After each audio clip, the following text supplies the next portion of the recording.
Bonjour les amis, bienvenue dans votre guidance sentimentale pour la semaine du 23 au 29 décembre. Dernière semaine du mois, semaine festive pour les uns, peut-être moins pour les autres. Ça dépend de vos goûts, de vos traditions, vos habitudes. En tout cas, je vous souhaite évidemment, si vous fêtez Noël, une excellente semaine, de belles fêtes, et puis que tout se passe au mieux pour vous et pour votre famille. Alors, on va voir quelles sont les énergies avec le tarot et le petit Lenormand, mais je vais prendre également une carte on va dire, d'énergie générale sentimentale pour la semaine avec le Symbolon. Et on va d'ailleurs commencer par ça, donc installez-vous. C'est parti pour les énergies sentimentales. À voir un petit peu ce qui se présente à vous pour cette dernière semaine enfin presque, voilà, on va dire la dernière semaine de l'année, qui, je l'espère, s'est bien passée pour vous cette année 2024. Il y a évidemment d'autres guidances sur d'autres sujets, et notamment les énergies 2025 que vous pouvez aller découvrir désormais sur ma chaîne, et puis des cafés tarot quotidiens, bien entendu. Donc venez voir tout ça, découvrir ça à votre aise. Et puis si vous aimez, n'oubliez pas le petit pouce bleu et l'abonnement, ça soutient très bien la chaîne, et puis ça me fait très plaisir, bien entendu, de vous accueillir. Alors, les énergies sentimentales pour cette semaine du 23 au 29 décembre.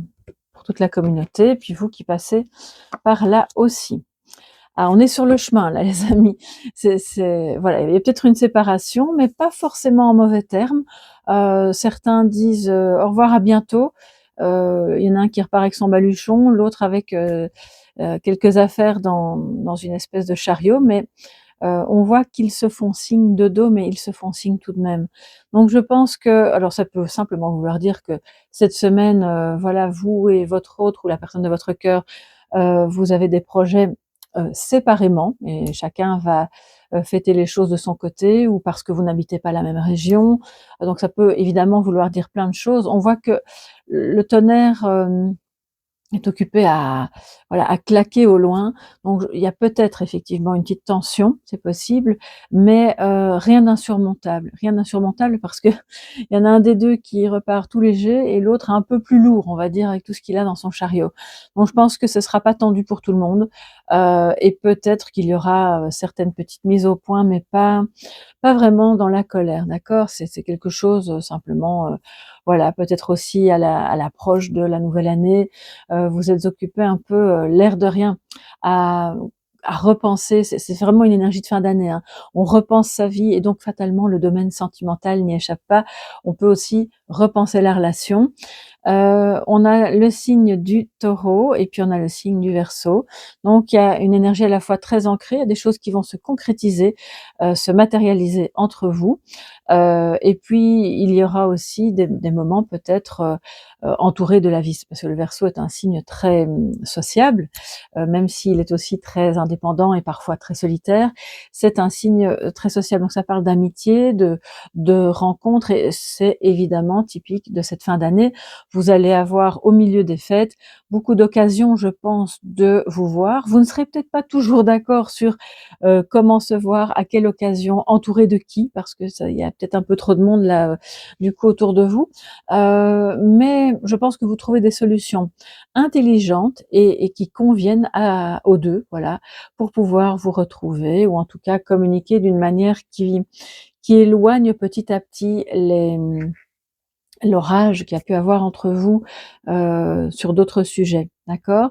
Alors on a également Vénus qui est là, juste en dessous. Je ne sais pas si vous voyez très bien, ça dépend, voilà, peut-être que vous pouvez faire un arrêt sur image. C'est vraiment un jeu qu'il est important de décoder sous tous ses aspects.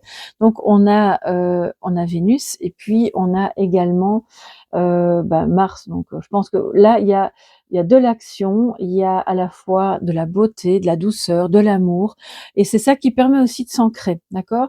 Qui permet d'ancrer les choses correctement dans, je pense, dans la matière, mais je pense que vous ne ferez pas, on va dire, l'économie de petites discussions qui, par moments, pourraient être un petit peu tendues, mais sans plus. Alors, Vénus peut parler de rencontres aussi, hein. Peut parler d'invitation, c'est comme s'il y avait une mise en beauté de votre relation. Et ça, c'est vraiment très intéressant, très doux. Surtout que d'un côté, on voit qu'il y a de la douceur et de l'amour, puis de l'autre, il y a peut-être un peu de tension. Donc, ça va permettre d'équilibrer, je pense, les choses. Le côté un peu passionnel que Mars pourrait mettre en avant. Alors, quelles sont les énergies? Je prends le tarot qui est... attendez que je ne me trompe pas, oui, c'est celui-ci. Voilà, c'est un classique Rider-Waite. Comme ça, vous savez. Pour voir le positif, le négatif, donc les défis, puis toutes les énergies providentielles, la conclusion. Alors, il y a une carte qui saute, on va regarder. On a en positif le 9 de bâton, donc c'est bien. Il y a de la prévoyance, on fait des projets ensemble, mais dans une certaine, je ne vais pas dire retenue, mais dans une certaine mesure assez prudente pour justement ne pas qu'il n'y ait pas de nouveau des tensions, qu'on ne se brûle pas les ailes en se laissant emporter par Vénus et Mars réunis qui nous disent qu'il pourrait y avoir un peu de passion tout de même. Et c'est très bien jusqu'à un certain point. Il ne faut pas que ça... Voilà, c'est toujours l'équilibre, hein, les amis, qu'on n'est pas versé dans la colère et la jalousie et rester au stade passionnel qui est plus amoureux. Alors, donc on prévoit, on a des projets, on protège ce qu'on a déjà construit ensemble ou ce que l'on a construit individuellement pour éviter justement que la relation ne vienne entacher, voilà, quelque chose, et que tout reste bien indépendant l'un par rapport à l'autre, même si on le sait, on peut pas, voilà, dans la vie, on peut pas faire de cases, mettre dans des tiroirs séparés, mais on se comprend, hein, c'est l'idée de protection et de prévoyance, mais ensemble. Donc ça, c'est positif. Ça veut dire aussi, puisque c'est en positif, que quelqu'un baisse les armes. Quelqu'un qui auparavant était hyper stressé, un peu peureux, à ne pas vouloir lâcher du lest parce que peur de souffrir ou peur de s'investir, eh bien aujourd'hui va justement reconsidérer les choses pour être plus proche de vous, avoir plus d'implication dans la relation.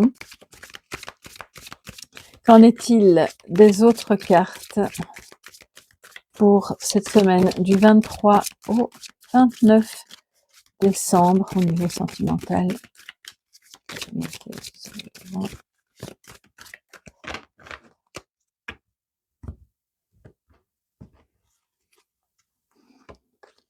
On a le monde en défi, on a l'as de bâton très bien en énergie providentielle, l'ermite en conclusion et le 7 de coupe. Je vais recouvrir après avec l'oracle. Donc il y a une énergie, le défi c'est la complétude, hein, d'accord, ok, on a mis au point certaines choses, on va devoir avoir des discussions. Il y a quand même beaucoup d'amour, il y a de la passion, passion qui est réitérée de nouveau ici en énergie providentielle. Donc on dit oui, c'est l'occasion d'un nouveau départ, il y a plus d'attraction physique aussi, il y a plus de désirs, il y a plus d'idées aussi pour avoir des projets à réaliser ensemble. Donc tout ça c'est très bien, il faut saisir en fait cette énergie au vol. Mais il y a toujours un petit mais, vous le savez, hein, l'énergie de défi, c'est le monde. Donc ça veut dire soit vous devez gérer une distance géographique avec cette personne, et bon, là, vous allez avoir des mises au point par rapport à ça. Vous n'aurez peut-être pas au départ le même avis, mais je pense que vous allez finir par trouver un terrain d'entente. Vous avez peut-être à gérer une peur de l'échec, une difficulté à être en complétude en soi, parce que c'est vrai que on peut difficilement être bien avec l'autre si on n'est déjà pas bien avec soi-même. Donc là, si c'est pas vous, c'est l'autre. Mais voilà, je pense qu'il peut y avoir différents aspects et de remettre ça vraiment à l'avant pour que ça se mette en positif et de se dire ok, on va y arriver, on va réussir, ça va fonctionner. La distance n'est pas un obstacle et je suis complet ou complète en moi avant d'être avec toi. Ça c'est vraiment important.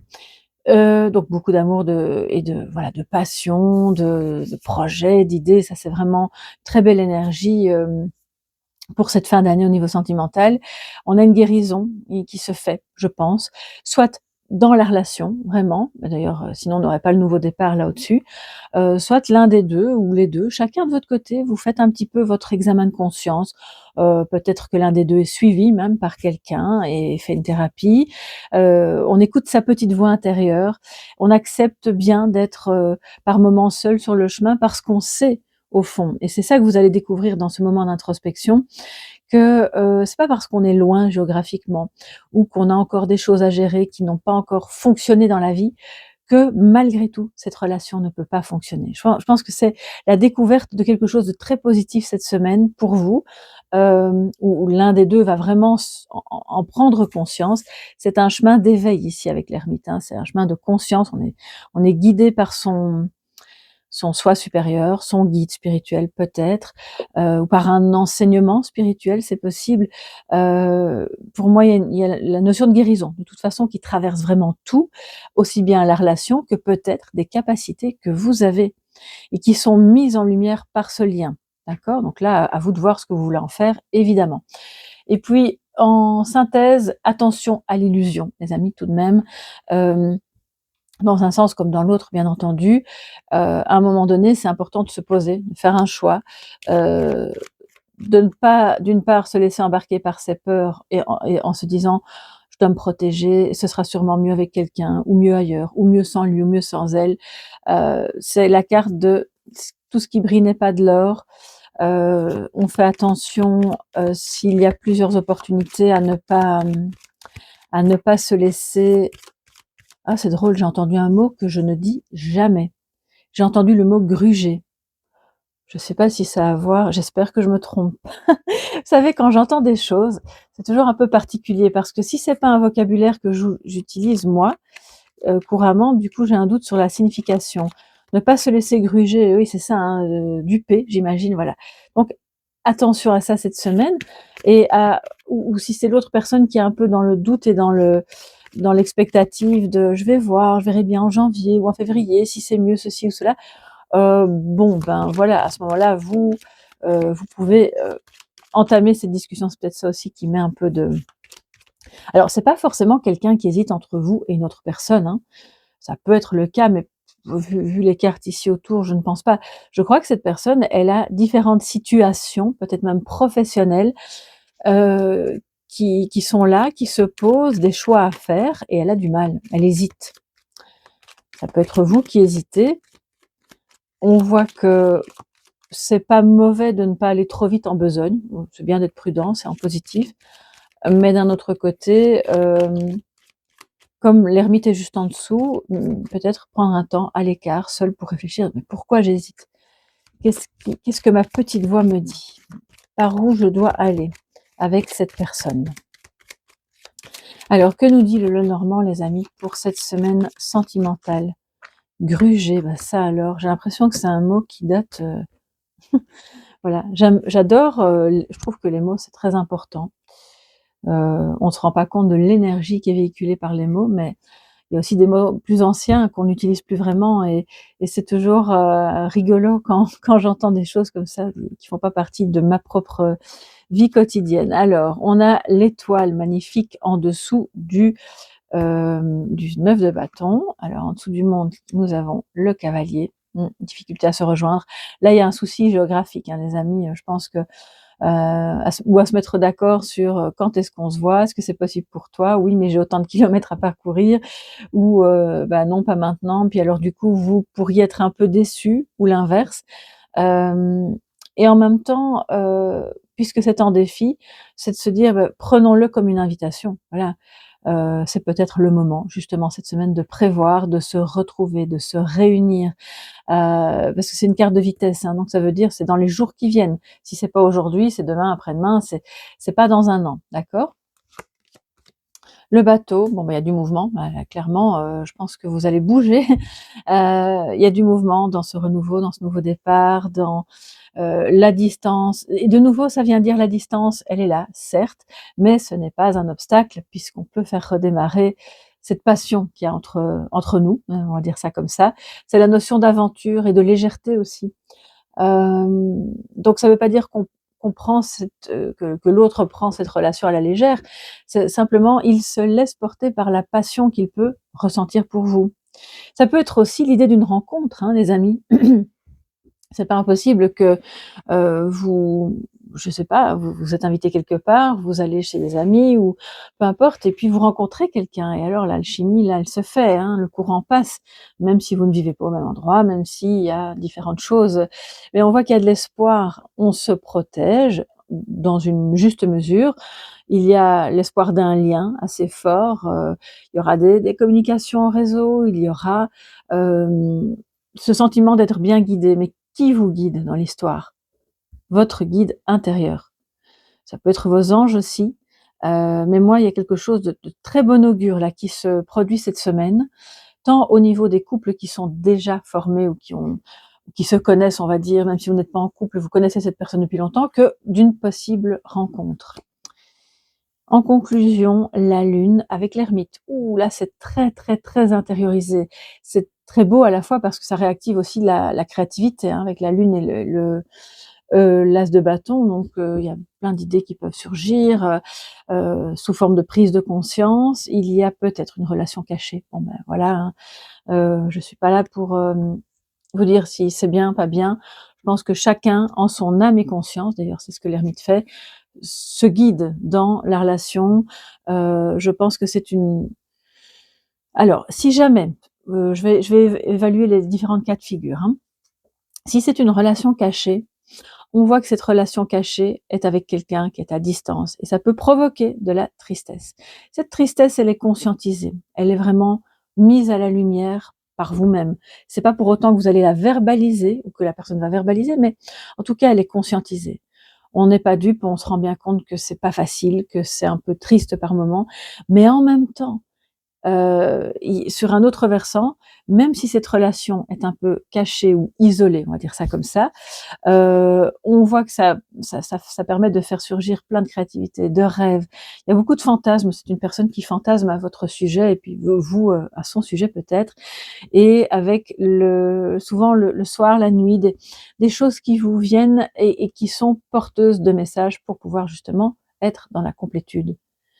Mais il faut écouter ces messages, c'est très important, sinon ça va rester en défi. Alors, et oui, et pour les autres personnes qui ne sont pas dans une relation cachée, c'est l'idée de: «OK, il se passe des choses, des petites conversations où on n'est pas franchement en dispute, mais on n'est pas toujours d'accord, ça peut un peu me heurter ou ça me contrarie» et là, je fais l'examen de conscience qui va aller voir dans le fond pourquoi ça me perturbe, pourquoi ça me bouleverse. C'est un peu comme un travail de l'ombre, vous voyez? Et ça réveille le féminin sacré. Évidemment, la lune, c'est le féminin sacré. Le fait que si vous êtes une femme, que vous réveillez votre féminin sacré, génère chez l'autre en face beaucoup de désirs. D'accord? Et là, on est bien au-delà du physique et de l'attraction physique, hein. C'est un désir, oui, qui peut être sexuel, mais qui est relié à quelque chose de beaucoup plus spirituel. Je ne sais pas si ce que je dis est clair, mais c'est vraiment ce que je ressens. Quand je dis féminin sacré, si vous êtes une femme, bien sûr, le féminin sacré peut s'activer en vous aussi. Si vous êtes un homme, et c'est pour ça que la complétude n'est pas encore atteinte, parce que je pense qu'il y a un équilibrage à faire. Alors, avec notre 7 de coupe, qu'est-ce qu'on a? Le fouet. Alors le fouet, il parle de différentes choses, des tensions déjà, peut-être des petits, pour moi c'est pas des grosses tensions, ce sont des accrochages, OK, ben, tu m'avais dit ça et puis finalement regarde, tu es encore en train d'hésiter. Je sens un peu de reproche comme ça, mais c'est surtout une tension intérieure parce qu'on est là face à différents choix possibles et on ne sait pas encore très bien quoi faire. Et vous aussi, par rapport à cette personne. Comment je dois réagir? Qu'est-ce que je choisis? Par où je vais? Ça peut provoquer une tension intérieure. Et puis, on a, pour d'autres cas de figure, d'autres personnes parmi vous, la possibilité d'un retour, parce que le fouet fait un mouvement de retour d'une personne avec laquelle il y aura évidemment un rapprochement physique, hein, parce que le fouet parle de ça aussi, et surtout l'as de bâton. Donc là, ça risque d'être une semaine assez passionnée, assez chaude pour certains d'entre vous, et puis tant mieux si c'est le cas, tout en étant bien conscient que ça ne peut pas, et de toute façon l'ermite va vous le dire au fond de vous, ça ne va pas se limiter à ça parce qu'il y a en attente, toujours en suspens, ce monde, cette peur de l'échec qui, de ce que je vois là, pour moi, est reliée à la peur de l'engagement d'un de vous deux, et cette peur de l'engagement prend naissance dans une blessure de rejet ou d'abandon. Alors là, je fais des grands raccourcis, je fais des résumés, je dis pas que tout le monde est là-dedans. Voilà, soyez bien conscient avec votre propre discernement que ça va pas forcément s'appliquer à tout le monde, mais je ressens très fort cette énergie-là. Donc, soyons conscients des blessures que l'on a pour justement ne pas les laisser guider les choix que l'on peut faire dans le domaine de l'amour cette semaine, et pour être justement plus dans une énergie de réussite, d'accomplissement en soi, et ensuite parvenir à ok, ben on peut se voir, on y va, on se rend visite, on reçoit d'ailleurs des bonnes nouvelles du coup aussi, et les choses peuvent du coup très vite s'enclencher, mais dans un sens bien plus positif que ce qu'il n'y paraît. Alors les amis, on va se prendre un petit message de sagesse avec l'oracle des chakras. Vous avez peut-être eu l'occasion de voir la guidance de ce week-end. Je l'ai utilisée aussi, donc n'hésitez pas à aller la voir, ça va vous faire un complément. Et nous avons en message de sagesse la tromperie qui est ressortie. Alors si ça vient en message de sagesse, ça ne veut pas dire que vous trompez quelqu'un ou que ce quelqu'un vous trompe. Ça veut dire, et ça rejoint le 7 de coupe, ne soyons pas dans l'illusion parce qu'on se trompe soi-même en faisant ça. Allons vers quelque chose de transparent, de juste, d'équilibré, d'affirmé pour ne pas générer des tensions et des espèces d'hésitation qui, de l'autre côté, pourraient être perçues comme de la tromperie, alors qu'en réalité, ça ne l'est probablement pas. Et comme c'est un message de sagesse, ça veut aussi dire avec ce beau dragon qui a de la force et qui, on le voit, il pourrait cracher du feu. Donc, l'idée, c'est l'honnêteté. Soyez honnête avec vous-même. Voyez ce que vous voulez, ce que vous ne voulez pas avec cette personne. On voit que vous allez avoir peut-être des discussions à ce sujet pour mettre les choses à plat, au clair, amener à la lumière ce qui doit l'être, afin qu'il n'y ait plus d'hésitation, que tout le monde sache bien, enfin que les deux, de vous deux, sachent bien ce qu'il a envie de faire, envie de vivre, et de ne pas se laisser guider non plus par des tromperies passées, par des trahisons passées, parce que c'est ça, je vous disais, blessure de rejet, blessure d'abandon, bon ben, c'est de nouveau, on ne s'engage pas dans un couple complètement parce qu'un jour, quelqu'un nous a trompés, nous a séduits avec des belles paroles pour finalement nous, de nouveau ce mot, gruger, oui, nous tromper, nous gruger, mais c'est pas parce qu'une personne, voire même deux, ont fait ça avec vous, que la troisième, qui est celle-ci, va aussi le faire. Donc, c'est un peu l'idée, et c'est évidemment l'énergie qui parle de cette personne aussi. Je vous explique un peu pourquoi il y a de l'hésitation. Donc le message de sagesse, allons vers la transparence, ne nous laissons pas guider par les blessures de trahison, et faisons des choix qui sont en conscience, mais vers la réussite, et pas vers la peur, le manque, etc. Voilà pour cette guidance sentimentale qui, je l'espère, va vous aider, va vous éclairer au mieux pour cette semaine de Noël. D'ailleurs, je vous souhaite d'excellentes fêtes au passage. Portez-vous bien, vivez cette semaine le plus possible, que vous soyez en famille ou pas en famille. Je vous souhaite de la vivre vraiment dans l'amour, dans le bien-être en vous. Et sachez que si vous êtes seul, eh bien, je suis de tout cœur avec vous. Je vous envoie plein d'amour, plein de bisous. Portez-vous bien. N'oubliez pas, si vous êtes dans l'attente de rencontrer quelqu'un, que des possibilités se dessinent et qu'il est vraiment important que vous soyez sûr de vous et apaisé en vous-même pour laisser entrer cette rencontre dans votre vie. Je vous embrasse. On se retrouve bien sûr dans les cafés tarot, dans toutes les autres guidances, dans les shorts que je fais dès que je le peux. Parfois c'est tous les jours, parfois un peu moins, ça dépend des périodes, mais en général, voilà, ils sont intemporels, donc vous pouvez aller les voir dans la playlist short intemporelle. À très bientôt les amis, excellent week-end et joyeux Noël. Bye bye.